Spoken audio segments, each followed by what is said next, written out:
I know we had a couple of questions specifically about game recommendations for someone with very little or no vision.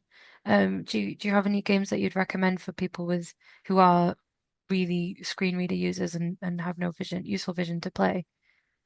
Well, for screen reader users, it's actually quite a lot that's accessible on mobile devices, either Mm, smartphones and tablets, where a lot of the people in the community in our community groups who are blind are playing games on those. So one that was quite popular a few years ago is called Brock the Investigator, okay. and that's a sort of cartoonish um, action adventure game where you play as a giant crocodile who's also a private detective. And there's fighting sequences, but it's very sort of cartoonish, and then there's investigation sequences where you're trying to solve the mystery. And that came out on a wide range of devices, including the mobile devices as well. Mhm. And thankfully, as well, on those devices, their shops, their online stores like the App Store and the Google Play Store and such, they make quite clear if the game's age appropriate as well, because it'll have an age rating next to it. So hopefully, I'm not completely wrong about Rock the Investigator because it's been a wee while since I've looked at it. Mhm. Um, but no, Matt, do you have any ideas? Well, I'll just pull up my my big list. No, this is kind of your domain. It's I specialize mainly in like low vision and Mm, but for consoles you are looking at your titles like we've mentioned. Again, Last of Us, it's not massively child friendly, but you have got things like Spider-Man, Forza, which is a racing game. They are also things like God of War can be played. Again, mm, it's quite hard to find children games that are accessible to the totally blind at the moment on the major consoles. It's a bracket we're trying to break into inside the Mm. accessibility space, and unfortunately, it's a bit of a slow burner.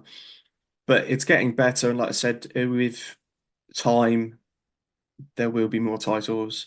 We're seeing improvements each year, but specifically, like James has said, there is good level, like certain games you can play on iOS, like lost my teeth, Brock the Investigator, and I know James has got a list because I'm part of the community groups that James is lovingly set up, and one of the most popular segments in that Discord server we've got is the audio games that you can play through iOS and your mobile device because they're readily available. Because who doesn't have a tablet or a phone these days? So it is quite a good list.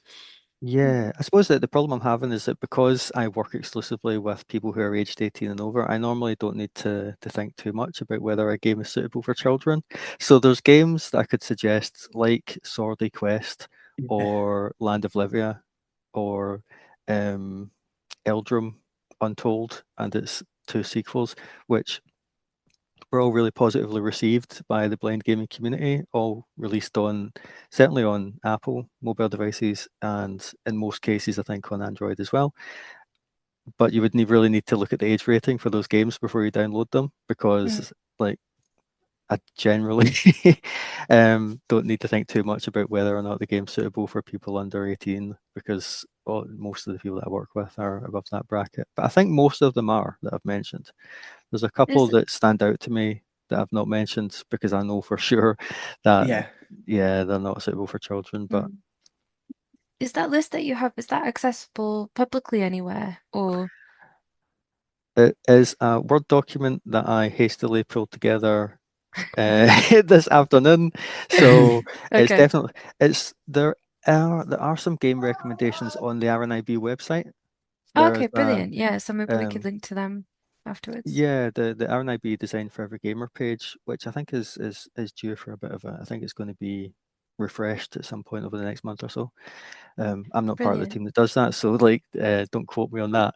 But there are some game recommendations there, and websites like Apple Viz, which is a community for Apple device users, and websites like audiogames.net as well. Hmm. Audiogames.net, as the name suggests, it's all about audio-based games.